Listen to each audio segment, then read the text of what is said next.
Paranormal Karen, she's so spooky. Paranormal Karen, funny too. Paranormal Karen, she's so spooky. Oh, and did I mention she's funny too? Yeah, cha-cha-cha. Hey, everybody. Welcome to Paranormal Karen. Today, I think we're in July. We might be in July or August. I don't know. You all know I'm time traveling or something like that. So excited. A friend of mine, I don't want to ever say old friend. I'm so sick of the word old lately. But a friend of mine from Pennsylvania for many, many years, animal communicator Maria Stoner is here. How are you, Maria? I'm well, Karen. Thank you so much, and thanks for not using old. We don't need that kind of crap. Right. Now, there's two things I love about what you do. We're going to get into how you started this, but you're an animal communicator and a therapist, right? I am. I've been a mental health therapist for over 25 years. Well, I think that's a beautiful combination. For people that are doing animal communication or reading I just think it's a great background because it's sort of like the animals are little therapists, aren't they? They are. And so I do think that the skills that I've honed in doing therapy have really helped me deliver messages from them and understand in different ways what it is they're trying to share. And I knew you before. I'm getting ready to put out a podcast where I'm trying to collect all kinds of teachers so that people can, like if they want to learn mediumship or animal communication, I'm trying to get it all under one podcast where people can just listen and pick and choose what they want to do. It sounded very easy when I thought, I'll do that. And now there's 100 emails that I have to organize. But what I love is I knew you when you were a therapist. And I always knew you as a psychic and intuitive person, but your journey as an animal communicator started out a little different than our friend Sonia King. Yeah. Now, did you know you had abilities, or you just chose this path? Like, I really love animals. This is what I'm going to do. So I think I always knew I had some intuitive abilities, even in doing the therapy that I did. There's one time in particular where I can remember saying some things to a client, and I was very aware that it had come through me, not of me. And that client had said to me, "Can you repeat that?" And I was like, I'm not sure that I can. So, because it really felt like, oh, somebody else is talking through me in this particular moment. But yeah, I've always loved animals. There's a story on my website of my grandmother saying, like, when I was like probably 4 years old, of watching me outside on the sidewalk. And she was like, "What is she doing? She looks like she's dancing." And she had come out and asked me, and I was saying I was trying not to step on the ants.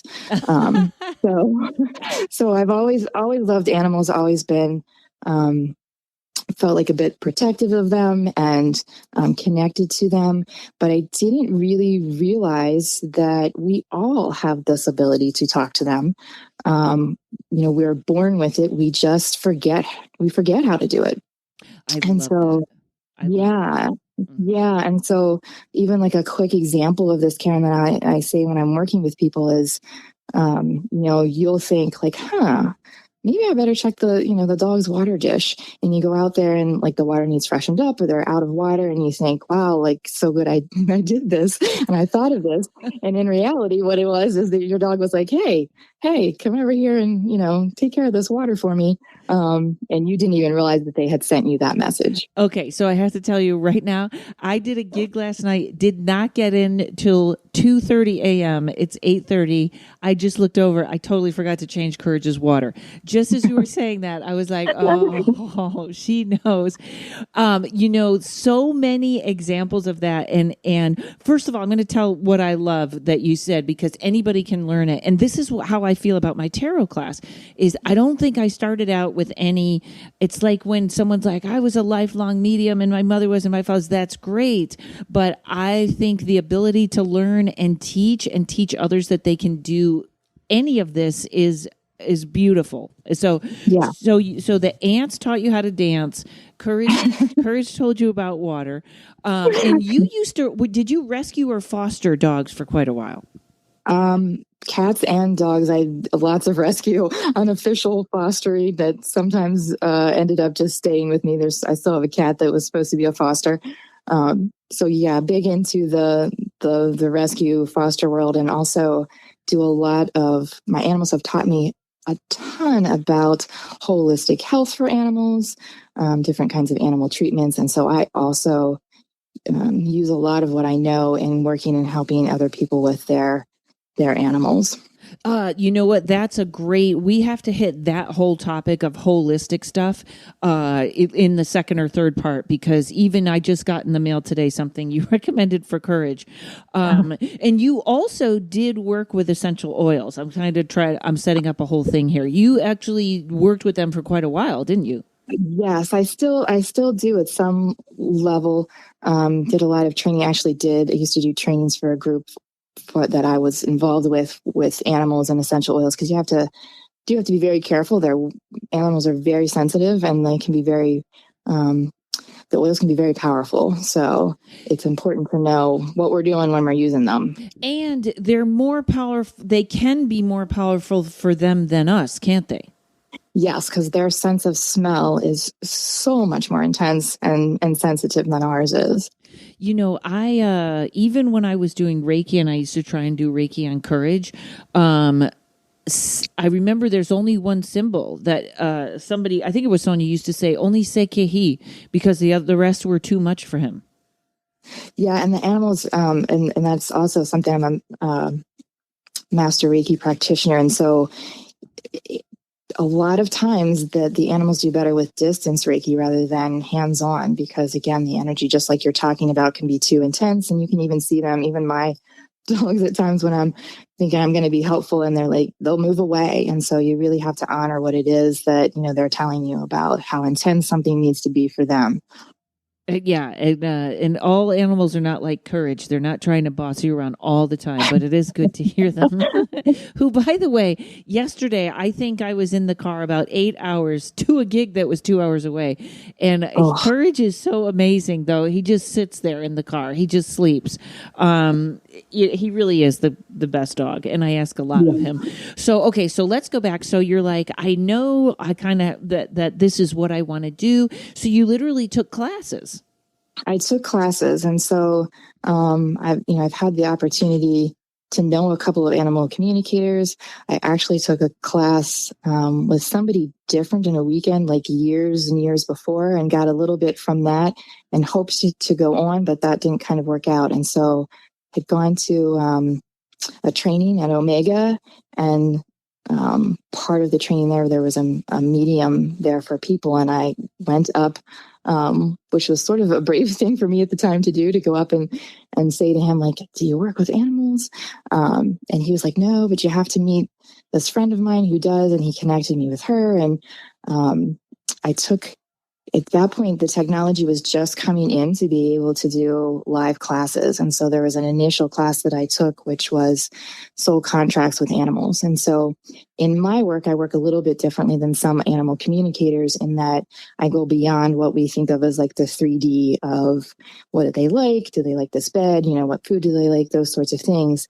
What I have learned is that the animals are really here to teach us. Mm-hmm. And so all of the animals that we come in contact with, but particularly the ones that we live with, have what we call a soul contract with us. And so that means they actually have a particular mission, a thing that they're here trying to teach us.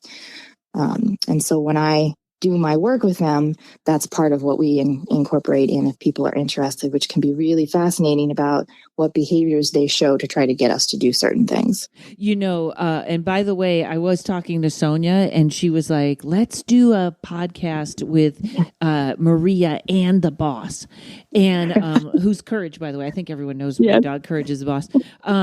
It's and I would do that. In fact, you guys probably would be I kind of am always shying away from three voices on a podcast, but I have my friend Ramona. I'm going to do that. And I thought that would be so fun to do that with you and Sonia. So when people come to you, sometimes they just come to you like, hey, what's going on? What's my soul contract with my pet? Or a lot of them come, and this has to be very hard when the dog or cat is sick. How do you, I'm even going to jump back before this. So this woman taught you the soul contract first, why they're in our lives. And when you just did a reading for me that was fantastic, and you did a connection to me and then the animal. Was that how you did it? Yes. And so again, that's a little bit differently than the way some other animal communicators work. And then I connect in with the person's energy first and give them a little bit of feedback about what I get from their energy. I do that because when I then go to connect with the animal, it actually gives me a better, stronger connection with them because your energy is then there and they know you and trust and love you. And so that just kind of builds that energetic connection for me coming in. So they're like, "Oh, you're a friend of my friend." So we'll right. Wow, very mafia-like of them. So now, do you ever pick up health things that are going on with the owner? I can. And so, it's interesting because every once in a while I'll get somebody who is like, well, I'm not sure I really believe in this, but I'm going to give it a try. And so when I'm tapped into the person's energy, one of the strongest things for me, sense-wise, that I get is actually body sorts of things that show up in my body. And so there's nothing quite like saying to somebody like, oh, you've got like a really... I'll never forget. I tapped in with somebody. And I was like, "Oh wow, your knees are really sore." Oh, and he was like, "Oh no, no one else knows that. I've never told anybody that." Why is he embarrassed? His knees are sore. So he was just sort of like, "Oh, so that can be really helpful at times for people who are sort of wondering, like, oh, how real is this, and how could you possibly know?" And it certainly then helps when I go to their animal for them to, I think, sometimes listen more to what I'm saying and actually believe what it is. But yeah, I also had a client where I had tapped into their dog and they had no idea that anything was feeling poorly in the dog's body. And I had said, wow, actually right hip is really sore and almost feels like it's like misaligned. And she had contacted me like 2 weeks later because she had taken the dog to a chiropractor who confirmed exactly what I was saying. And she had said, I never would have known that from the outside. He was not behaving any differently. Wow. Yeah. Is there any between cats and dogs? Do you feel like, I always thought going paranormal? I know that cats are kind of here to deflect, and they keep things off of us. More so than dogs. Do you ever notice any difference between them that way? I would say it's fascinating that, of course, every animal kind of has their own energy and their own personality comes through. And so I would say it's probably more, I see it more specifically different between each animal versus Cats the or dogs. species. Yeah. I will say to you, though, when I work with horses, one of the things I love about horses is they are like, will hit you right between the eyes with a message. There is kind of like no messing around with them in general. And it's one of the only animals that what I've worked with that has been like, I had connected with a horse one time and he was angry. And I don't often get that with the animals. They don't often show up angry, but this horse was really angry. He was not feeling well and he was getting pushed to do things that he did not feel well. And he, like, I can remember saying to the person, like, I'm just going to tell you really clearly, your horse is pissed off. So, yeah. So, wow. But again, that she was able to, because it was actually not her own horse, if she was just the rider, she was able to go to the farm and kind of get him what he needed. But he was clearly not happy and actually showing it in his behavior by trying to buck people off of him. So That's funny. I once, this is a very sordid story, but I once had a friend in Las Vegas when everyone was making money, like in the 80s. I had a friend, she was actually a prostitute. She was so rich. That's not really important to the story. It just makes it a little more interesting. And she owned two horses, and she had broken one, where they are no longer wild, and put me on it, and it wasn't broken, and it threw me in the air, and I landed back on the horse. I know, she was like, I can't believe that you landed on that horse like you did. And I was like, well, thank God in a past life I was a horseman. But it's like when you break a horse, like, do you know anything about that? Is that almost like, I know sometimes, because my frame of reference is Sonia, she would, when a cat or dog is lost, the further out they get, the more their instincts kick in, the less domestic they are. Is that the same thing with a horse, where they're like a wild horse and then you break them and they kind of come to our communication side a little bit? Yeah, so I would say there's part of that, and then there is also that contract that is then gone with them. And so, sometimes, for example, going back to your thought about the lost animal. So sometimes animals are not necessarily lost as much as they are working out their soul contract with us about what they're trying to teach us. So, and sometimes their contract is done with us and they are either moving on to somebody else, or sometimes that also means that they transition to the other side. We, one time, because I was doing, with a lost animal, I was doing tarot and Sonia was doing the animal, and the dog didn't want to come back. Yeah. And we felt, it was very hard to say, but it was like, you're too stressed. The lady was a service dog, and it was too much, which I guess we can be too much for animals sometimes if we're not helping ourselves. We can, and sometimes they will transition because they'll say, I can help my person more from the other side than I seem to be able to do in my physical form here. Sometimes I have a dog that I worked with. I don't tend to do lost animals, Karen, because my human side gets too connected at points. Yeah. And so that can be hard, and it can feel like a very desperate place for people to be in. And so the needs become extremely high, and it can sometimes cloud the information. But years ago, I worked with somebody. I was just drawn to the fact that they needed to know what the soul contract was, which is why I was supposed to work with this dog. And the dog was very clear that if this woman did what she needed to do, he would come back. Did she do it? And he did. Yeah. Yeah. That's a great story, because, people, this is so terrible, including myself. I'm sort of to this point right now. I'm in sort of a, I don't want to say negative, but I'm in a point in my life where it's like, change. You got to just change. You're doing, you're overworking. I have the list. And it's so hard for us as human beings to just change, or to just drop it and go start something new. So that's fascinating. And of course, one of the greatest horses of all time, Sassy. Have you talked to Sassy? I have not. Okay. Someday Sassy, I have a friend and she sends me pictures, and I think Sonia has talked. And this horse, because I try to do a little animal communication if somebody asks me like one question through the cards, and I can usually get snippets or stuff, but there's a horse named Sassy, and her mom sends me pictures, and I think it's like just one of those, like, that's a human in a horse's body. Horses, I thought, are they kind of the hierarchy of vibrations? Because I know Courage, when he was little, now he's a little more mellowed out, which really isn't a lot mellowed out, but he's more than before.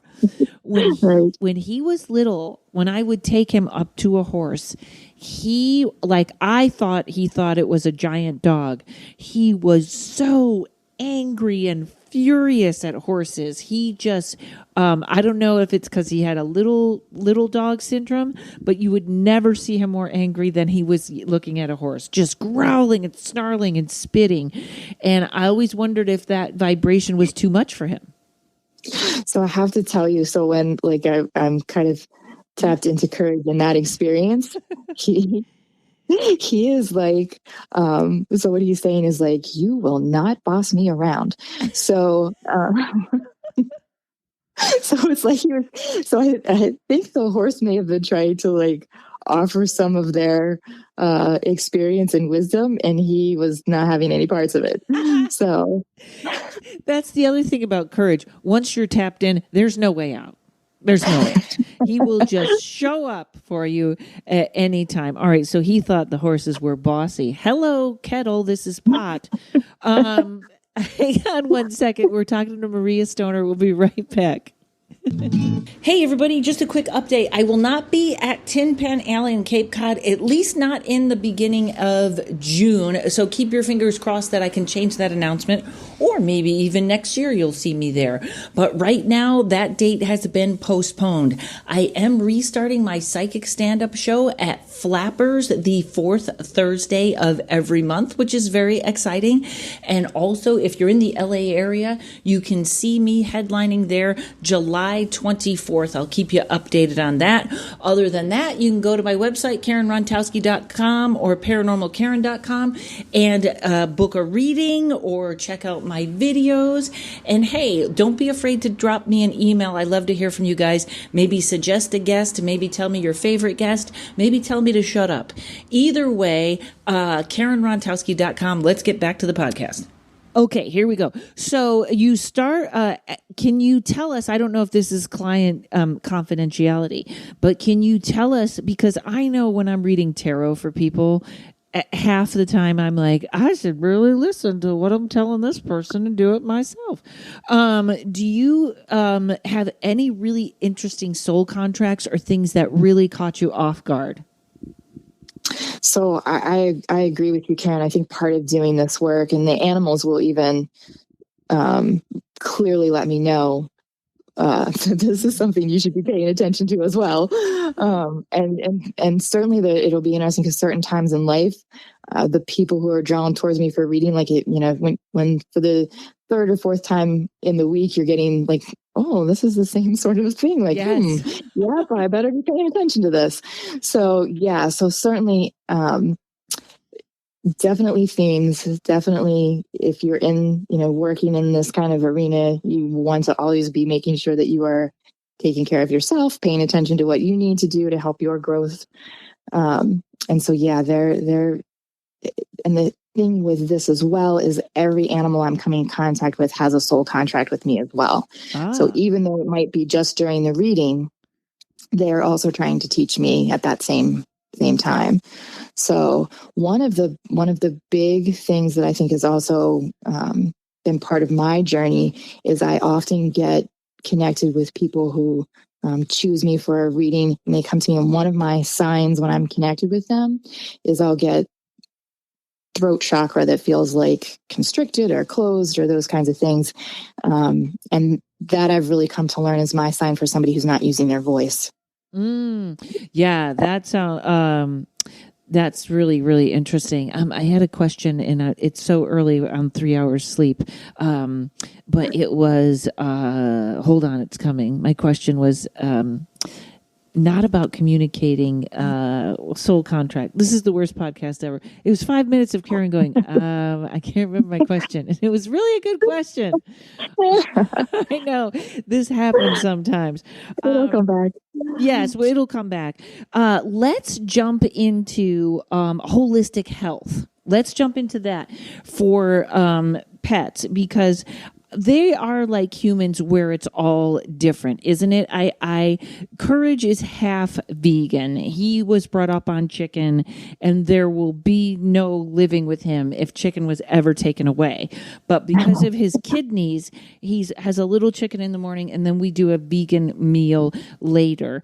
I know that animals are pretty much energetically, they're more in charge, but it is 100% important what we feed them. Is that correct? I know they're. Oh yeah. Yeah. We have a friend that's an animal acupuncturist who's amazing, and she had said to me once, because here's the thing: Courage is 17.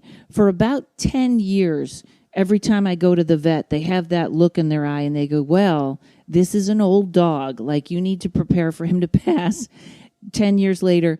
Well, this is an old dog. You need to prepare for it. And it's kind of like, no. He's going to go and he's going to go. And Patty had said, she had said, I hope it's okay to say her name. She said when she was in school or they were doing autopsies on dogs, she said they would find dogs that should have been dead years ago, where literally it was like almost all cancer inside. And no one had any idea why they had lived so long. Medical science was like, this doesn't even make sense. They are here until they decide to go. Isn't that it?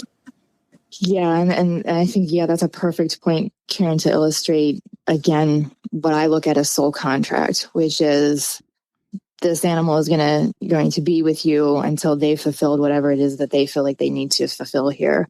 Which is why sometimes things just, to us logically, don't make sense, so, there have been points even with my own animals where I've been like, man, you get the best food. I'm like cooking for you, or you're eating raw and you've got all of these supplements, and how could you possibly have this health issue? Whereas, somebody else who is feeding, Walmart brand food and their dog lives to, 17. And I'm like, wow. But yeah, it really is about, their mission. They, again, in the work that I've done with them, they're pretty clear on letting me know that they decide when they're going.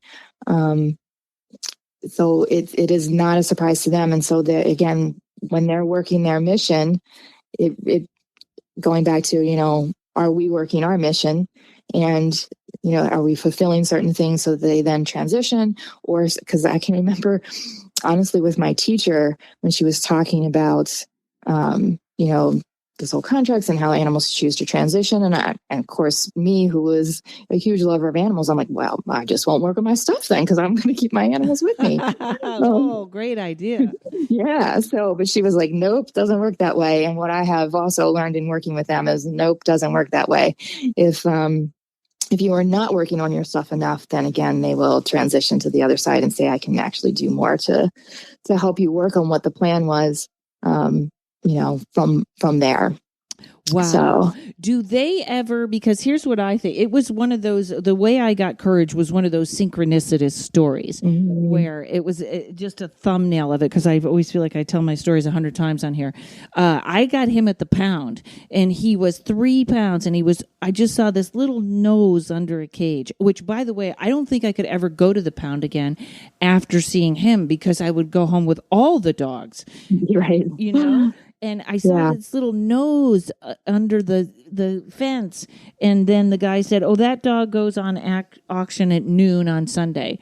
And he was like, they go for thousands of dollars, And I was like, okay, forget it. And then the next day I went back and looked at him again. And I was like, he's so cute. And then a girl said, yeah, he goes on auction at 11 on Sunday. And I said, oh, I thought it was noon. And she said, no, I don't know why he's telling people noon. It's 11. So I get there at 11. There's only 3 of us. He goes for like $500. Pardon the police siren in the back. We're at $500. I go $550. Everybody drops off. The woman swipes my credit card. And as she swipes my credit card, the door opens behind me and there's about 100 people in line screaming. He said the Papillon went on auction at noon. So there was like, it was so like, however, that was how it was supposed to happen. Now, had I not gone back or whatever, would Courage's soul have probably popped onto the next dog? I don't know. I think for me, the way it was aligned, there wasn't going to be another way. So that's how Courage does things. So that idea of you coming back, and we could always ask him, but I'm pretty certain he probably orchestrated that so that you would get the information that you needed to be aligned with him. So Sometimes now there's a motorcycle. I don't know how my apartment the other day I was taping. I had a dog barking. Sometimes I try to threaten him with this, and he doesn't even laugh, or he laughs at me. I remember when they opened the door, there was this girl who was dressed so perfect, and she had the little purse ready to put him in it, and I was like, Courage, you would have been in a purse in this way. And he's like, I would have never made it in a purse. I would have taught her, but he would have had bows in his hair. And I was just like, you are so lucky to have me. Yeah, it reminds me of that movie, Karen. It was the one with, like, I can't think of the name of it right now, with Reese Witherspoon, who was like the lawyer, and she had the dog in the bag kind of thing. Yeah. Yes, it's Legally Blonde. Yes, that's exactly. Exactly. I feel like everyone knows. Can you imagine Courage in a bag? I got him in a papoose now, but oh my God. So he's actually giving me a vomit face right now, Karen. So for the papoose or for the for the purse and the whole like bows and like no way. God, I know he's so direct, shall we say? Yes. Do you ever see this? We're still on holistic. Wait, I'm so sorry, everyone. I haven't had enough coffee yet. We're still on holistic stuff. Okay. So we talked about how they go when they're going to go. And so there's no way to make that better when someone's animal is ready to pass, except to give them that information. Like if a dog is really in pain, they give you a very clear, it's time to go. It's okay to do it that way. Right? Yeah, I think that is one of the things that in this work can actually help to give somebody peace, which is for me to be able to tap in and say, this is how their energy feels. And often when they are getting close to transitioning, the energy is like super low. Sometimes, often these guys are already starting to pop in and out of their body. So sometimes it can feel like sort of ethereal and as if they're kind of not fully connected. I think people knowing that they're making the right choice, because I think that is one of the toughest things for people when they have to help an animal transition. Mm-hmm. Is this the right time? Am I making the right choice? Is this what the animal wants? And it gives them the opportunity to say too, like, who do you want to be there? Or, do you have different desires about, do you want to be cremated? Do you want to be buried? I had an unusual request of somebody asking me to ask their dog if they wanted to be taxidermied. I had not had that been asked before. Yeah. Which is now, some of our technology with taxidermy and freeze dried is a possibility at this point. I don't like that. I think for some it would have been okay. For, in this particular situation, that was not something that animal wanted. So, but again, it allowed the person to be able to ask the question and actually hear from their special animal about what were their desires or needs or wants. And sometimes they just want us to be as comfortable as possible and have who we need to have. So some are specific and some are really much more about taking care of us. I don't think I could have a stuffed Courage around. That doesn't appeal to me at all. Yeah. For some people it does. And for other people, and sometimes, and I think this is where sometimes the therapist in me can kind of pop through as well. I can kind of say to them, and I always specify, this is coming from me versus this is coming from your animal, when I do that in the rare times that I kind of offer something, but just to consider thinking about, like, what would that be like for your own processing of grief? And for some people that's helpful. And for other people, it would not be. Yeah, I do that. I say, this is tarot reader Karen. And then sometimes I say, this is friend Karen. I'm always very specific with that. Yeah. That must have been a hunter or someone that was used to that kind of thing, because that just gives me the willies. I honestly feel like it was, and you know this because of courage, but when it is a soul dog, like this is like an animal that you are so connected with and so intertwined with. I think, one of the things, even believing what I believe and knowing and talking to transition animals almost every single day, the physicality of having our beloved animal with us, there's just no substitution for that. Yeah.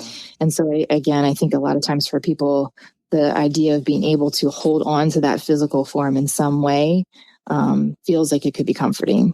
I wonder, well, this is just, I'm putting my opinion on this, but I wonder if after that had been done, it wouldn't have felt as good. It may not have. It may not have. In that case, I felt like their animal guided them really well. And to the humans' credit, they listened really well. That's good. So I always remember in high school, I don't remember anything about school. I was in a vocational program. I didn't learn anything, but I remember there was a poem called A Rose for Emily.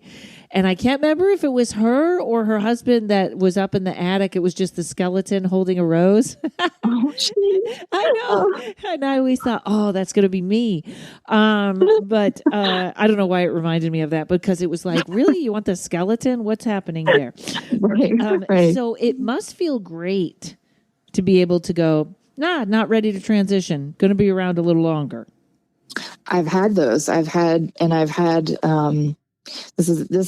would be a real interesting thing to kind of discuss, because I've had where the pet parent is being guided by other sources to help their animal transition. And when I've tapped into the animal is like, nope, not yet.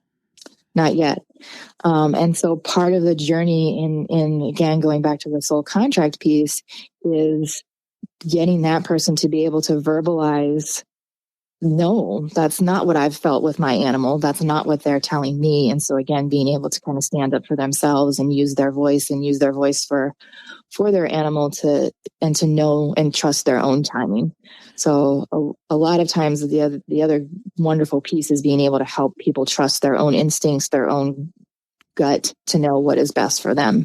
And you just kind of did that with somebody I sent to you, and I just read for her, and the dog had a bowel blockage, and you had told her, next time it's not gonna, you know what I mean? Like that next time I don't think I can take this.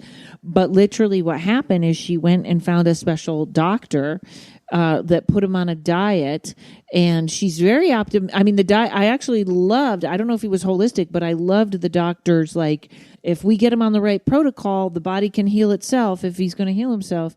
And I think they're doing okay. The message I got was slow. Just let me go slow and let's see what happens. So I really, that was pretty awesome.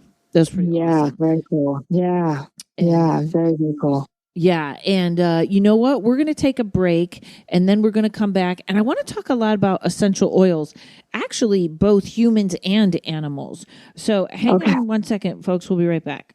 Psychic teas, spelled with a Z, are scrumptious herbal combinations with antiviral and anti-inflammatory properties. Without sugar or caffeine, psychic teas won't mess with any medications and are designed by a naturopathic doctor. Many testify to positive results. Detox chakras and psychic tea blends enable bodily functions with superior efficacy, while more love and champagne blends support awareness of subtle joy and bliss. The CBD's teas are magical with myriad healing effects. There are 20 servings per package.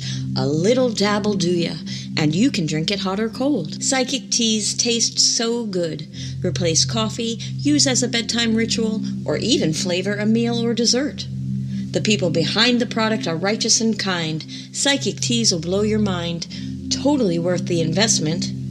Psychic teas with a Z.com. Okay, we're back. Which, by the way, Maria, you have the best voice. I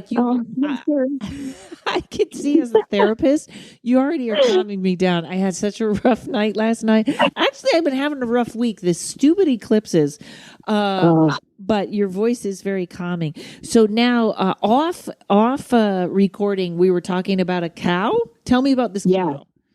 Yeah, so I just think this is such a really cool story and illustrates how soul contracts kind of are incorporated through every person that this animal touches. And so I have a good friend who I do readings for, and who's obviously a huge believer, a huge animal lover, that comes from a family of farmers who are not so much into believing this. And so she had called me one day and said, can you there's an emergency. I'm going to connect you with my mom. And they didn't tell me what animal. And that's probably another important difference in how I work here versus some other people, is that I like to have no information.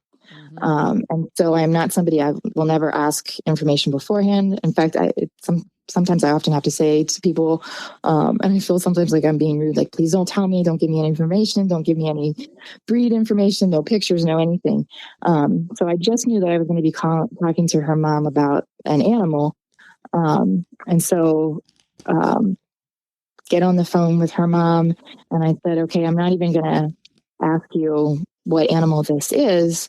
I just knew that there was a sick animal. And so I kind of connected in with the mom, who was very much what I would expect in the, like, kind of get to it, all business sort of farmer's wife. Felt like it. And I said that to her, and she's like, oh, that's spot on. And then I said, oh, I think this is a cow. And she said, yeah, you're exactly right. It's a cow.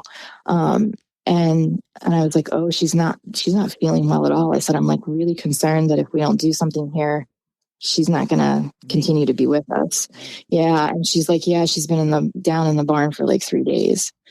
So I tapped into the cow, and I was like, oh, and I immediately was like front right leg. And I'm trying to get information from this cow. And she said to me, there's a bull who also was in the barn for like a day and then left. And he's kind of been coming back and forth to check on the cow. And I'm like, I think something bit her. And she's like, oh, I'm like, I really think something bit her. I'm like, let me talk to him too. So I tapped into him, and it's amazing the energy difference. Like, he was full on bull and like, look at me, and I'm fierce. Do they have different voices in your head? Well, they just like, it's a whole different feel, and it would be so funny if somebody could see me on camera, Karen, because I like sometimes when I'm like telling people how they are, like I'm like, I just now when I was telling you, I'm like, I'm puffing out my chest, I'm like broadening my shoulders, because he was like so full of himself. And he was saying like he got bit in the back leg, and he showed me it was a copperhead. Wait, what's a snake? A snake. Yeah, it was a snake. And what he was telling me is that she got it worse, and he was telling me how, like, this venom isn't going to get him down, kind of thing, and that he was able to shake it off. So, but she was really, really sick and needed immediate care. And we actually even cut the call short, because I was like, I just really need you to call your vet immediately and see if they can get out there. Good news is the vet did come almost immediately, confirmed snake bite. Wow. Gave some antibiotics and some different things to help the cow, and who recovered beautifully. But so it's fascinating, because we've got now the farmer's wife who believes, and also the farmer who was almost like, okay, go ahead and do this as a last ditch effort, but really was going to go sort of old school on how he was going to take care of this cow. And so again, I think it's just an awesome illustration of how many people were touched with just that one reading and some mind shifting and belief shifting that happened. Yeah, it can be that fast or that easy. Don't you hate it when it's really like it's that clear, and somebody's like, well, I don't know. I'm like, you're just afraid to believe. You're just afraid. Yeah. Well, I have to say, like, thank goodness, like, they actually were open. And then there was an incident that had happened later on the farm that the farmer treated very differently than he would have had that not happened. Oh, good. Okay. So that was the snake's part in the whole thing. Right. The bull makes me laugh. He was a trip. He was a real trip. Do you ever read for birds? I just read a duck just a day ago. Oh, how, Yeah. is this true with little baby ducks? There's the funniest video on YouTube or something, and the guy has a little duck that follows him everywhere because they see the first one they see, they think is their mom, right? They do imprint. Yes. Yes. Wow. What did the duck have to say? So the duck initially was pretty terrified, but I was able to give the message from this person of like, we're making you this beautiful enclosure and you're going to be safe, and your babies are going to be safe. And it was fascinating because the person was sitting with the animal at the time, and I could actually feel in my body the animal relaxing. And this person said to me, "Oh my gosh, this is the first time she's blinked and closed her eyes since I've had her." And I actually saw her starting to like fall asleep while we were on the call.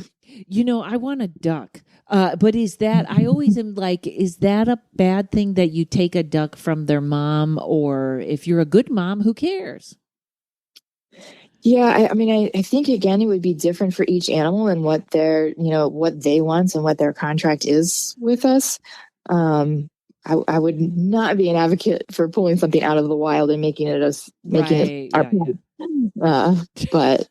But there are certainly, if you look at the internet, there are certainly. I just saw a video the other day of, a chipmunk who befriended a woman in the backyard who comes and sits with her, and so like super cool things like that happen on their own choosing. Yeah. There's it's not a chipmunk. What is it that has the two front teeth? They have the two front teeth and they're kind of not a weasel, but they're the two, like a squirrel.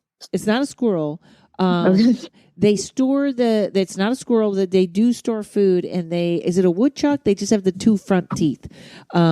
This guy had a garden, and something was eating everything in the garden, and he put up a camera, and now there's like so many videos because this thing pulls the food out of the garden and sits looking into the camera, eating it as though like groundhog. Yes.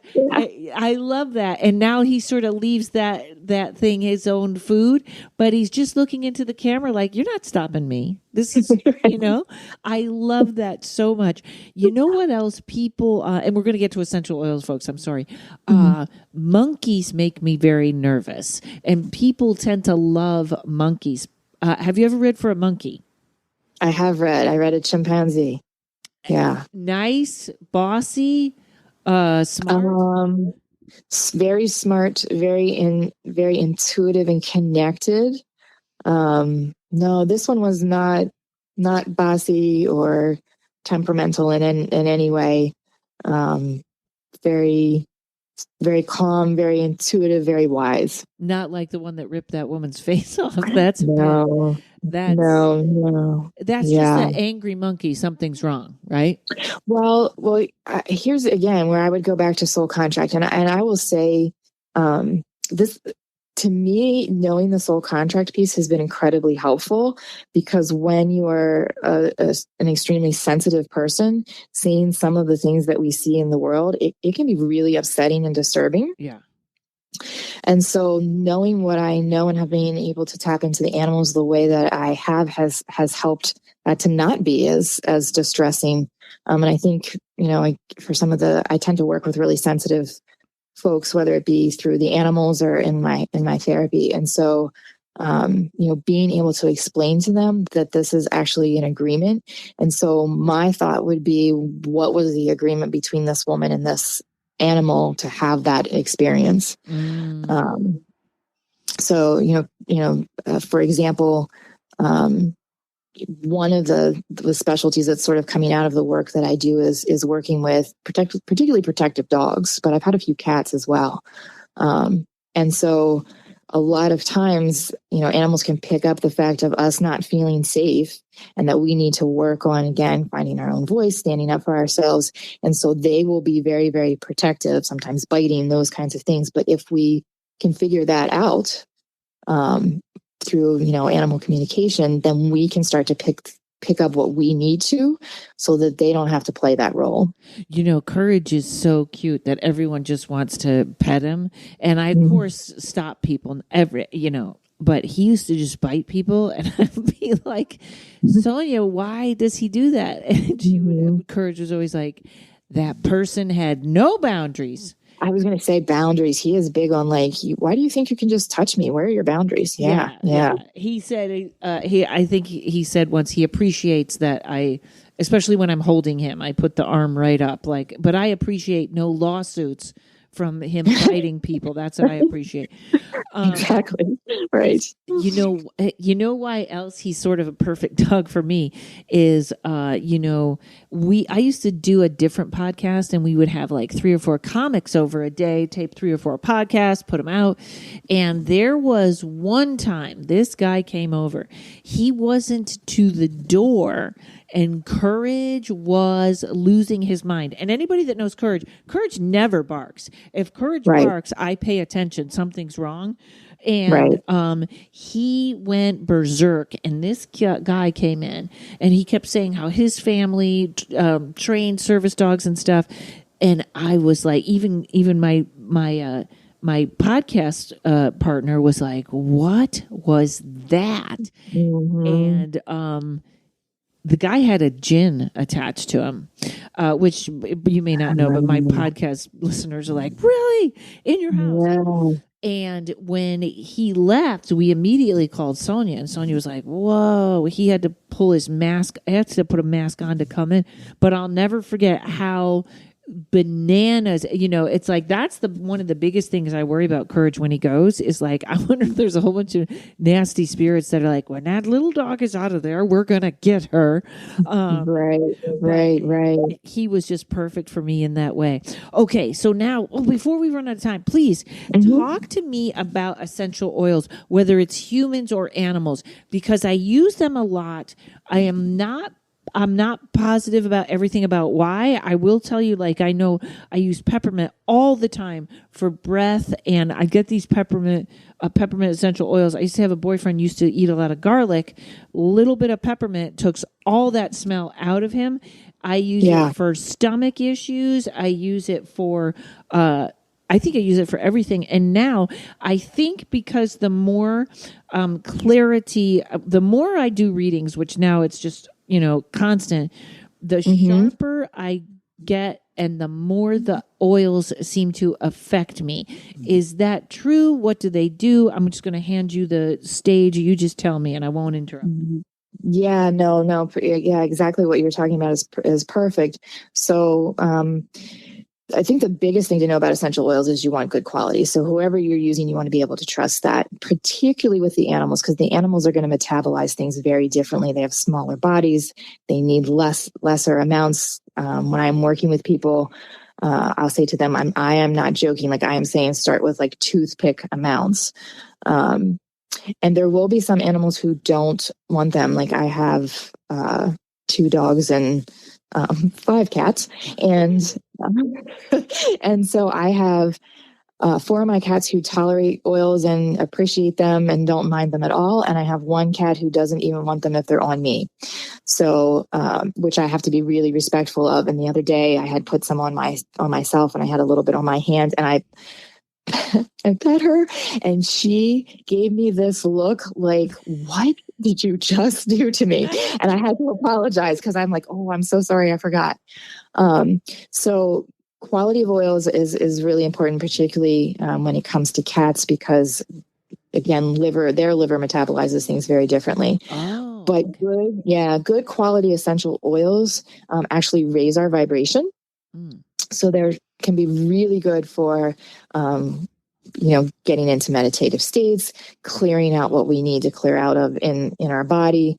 There's some great oils that keep you, reduce stress for clarity. Like you're saying, peppermint is a great one for clarity, clearing out smells. Such a wide variety of, lavender is a great one. It's a great one. I am somebody who the bugs love me. And so that typically really helps with itchy mosquito bites. And it can also be again, very soothing, help for calming for sleep. and animals for travel, any of those kinds of things. So there's such a wide variety of even one oil, all of the uses that you can get from that particular oil. So now, say you have a dog that doesn't like flying. Courage couldn't care less. A dot of lavender. Would you put it like in their bag? Would you put it on them, on their collar?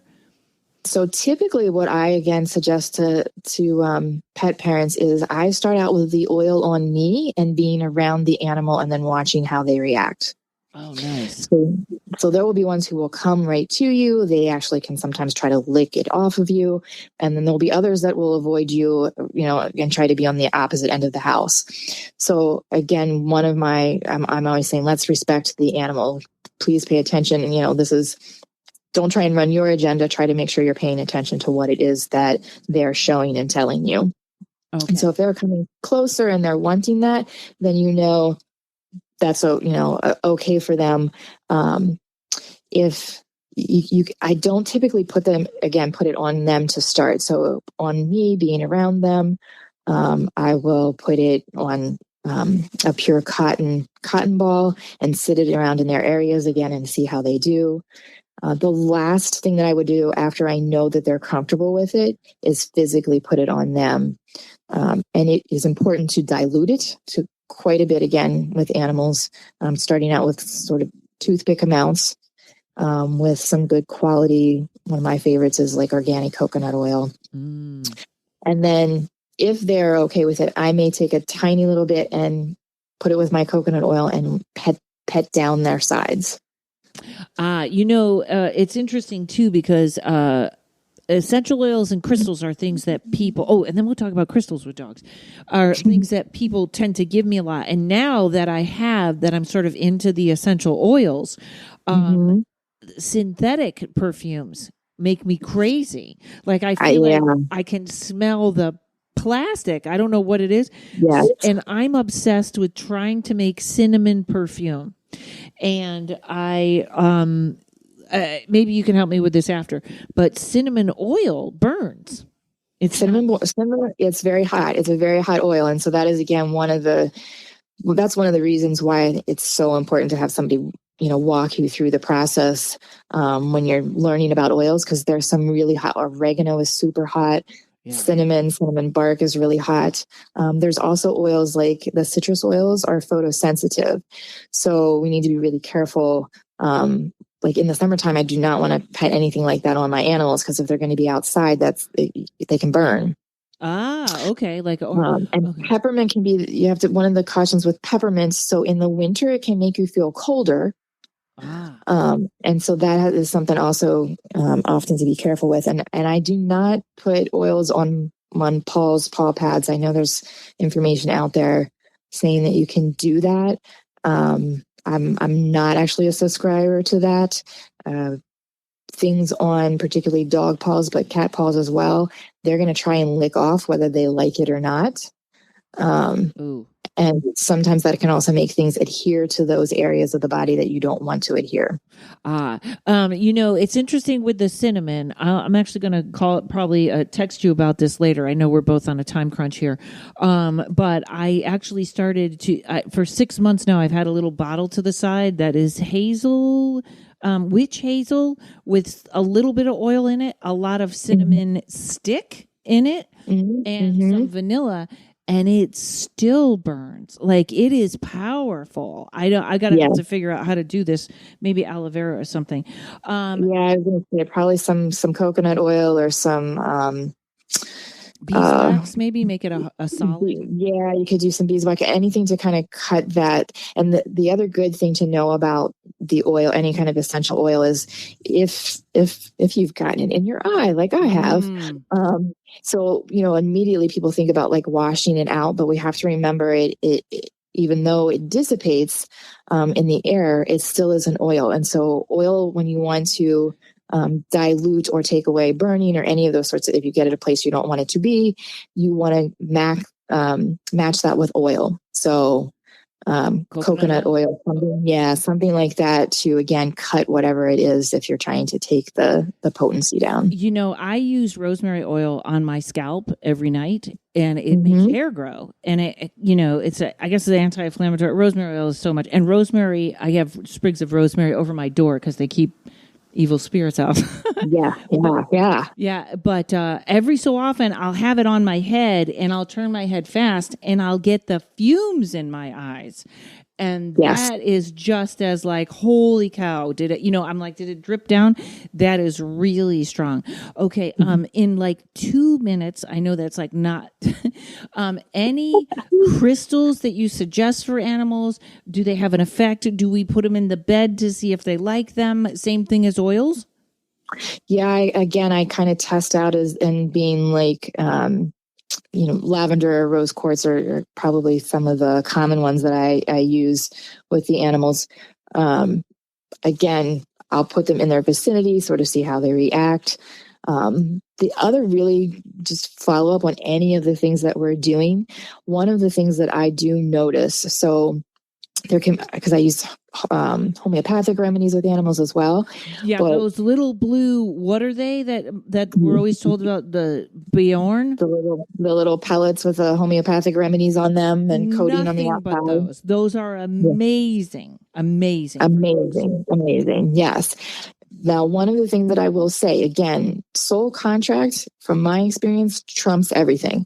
So it may help some, but if you're finding that things that typically work are not working, it again is one of those things to go back and look and say, like, okay, what is going on? What is my animal trying to teach me that is getting in the way of this working the way it would normally work? So, but yeah, there's for traveling, there are some great homeopathic remedies if you have an animal who gets motion sick. I'm also big on putting like some peppermint, sometimes some lavender oil in an unbleached coffee filter in the vent of my car if we're like going to go to the vet. Oh, I love that. Yeah. I'm going to do that anyways. That is excellent. Okay, last, if it's possible, if he's just available, does Courage have any advice for everyone? Oh, okay. Oh, cool. All right, let me ask. He always has something to say. Yeah.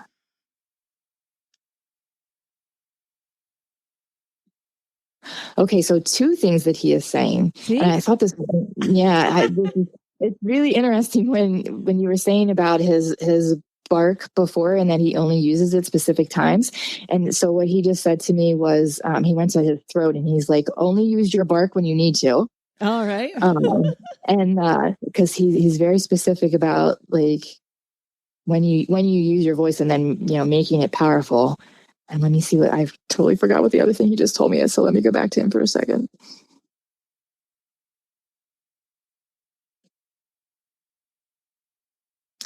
Yeah, so boy, and he's always such a wise guy. You know this, Karen, of him. So he comes out with this huge wisdom in this little body. But he's really just saying to people about like be who you need to be in the world. And I have goosebumps. I get a confirmation feeling when it's one of my other things, that when something is sort of spot on or a universal truth. And so he's really spelling out this wisdom of like each person needs to be who they individually are because they're important to the world. And like, don't be like anybody else, just be you. And now he's going to expect some chicken. Yes, you will have to reward him for this grand advice he is sharing. Absolutely. Maria, tell everyone where they can find you. So I am at mariastoner.com. That's my website. I am also on Facebook at Maria Stoner. It's AC for Animal Communication. And I'm just getting my Instagram account kicking here too. And it is the same handle, Maria Stoner AC. And it's STO. And it's going to be in the show notes, folks. Apologies to those of you on YouTube that the show notes don't come through. It's Maria STONER, just like it sounds. Right. And then an A and a C at the end for Animal Communication. Thank you so much, Maria. This was fantastic. I can't wait. Someday we're going to have you and Sonia on and we're going to do the crazy dog stories. Oh, I can't wait. Thank you so much, Karen. This has been so lovely and I love you and appreciate you. And thank you to everybody who's listening. Ditto, my friend. And thank you to Mike at Uno Rising Media. Folks, we will be back next week. Have a great day. Be good to your little ones.